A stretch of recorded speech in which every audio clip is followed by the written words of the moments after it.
कारचा टायर फुटला, अपघातात 5 जणांचा मृत्यू, एक महिला गंभीर. सोलापूर पुणे महामार्गावर धावत्या कारचा टायर फुटून कारवरील नियंत्रण सुटून झालेल्या अपघातात 5 जणांचा जागीच मृत्यू तर एक महिला गंभीर झाल्याची दुर्दैवी घटना घडली आहे. ही घटना काल रात्री 11:15च्या सुमारास देवडी येथील इंडियन पेट्रोल पंपासमोर घडली.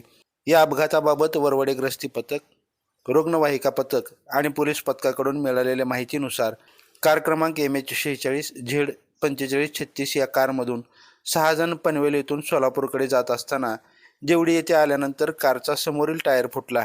टायर फुटल्याने कारच्या वेगावरील नियंत्रण सुटल्याने कार झाडावर जाऊन आदळली आणि अपघात झाला. या अपघातात माला रवी साळवे वय 40 वर्षे राहणार पंचशील नगर झोपडपट्टी sector number 18 new Panvel, Archana Tukaram Bhandare वय 47 वर्ष sector 7 Khanda colony Panvel west, Vishal Narendra Bhosale वय 41 वर्ष राहणार RBI MS room number 8 railway colony Panvel स्टेशनजवळ पनवेल, अमर पाटील खारघर आनंद माळी हे मयत झालेत.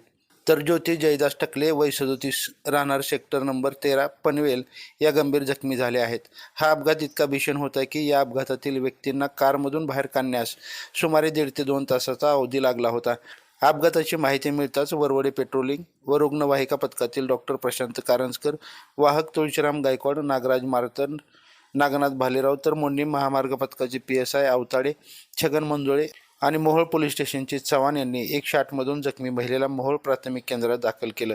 अधिक तपास मोहोळ पोलीस स्टेशनच्या अपघात विभागाकडून करण्यात येत आहे. ताज्या अपडेटसाठी लाईव्ह महाराष्ट्र झोन न्यूजच्या YouTube चॅनलला सबस्क्राईब करा, तसेच बेल आयकॉनवरती क्लिक करा.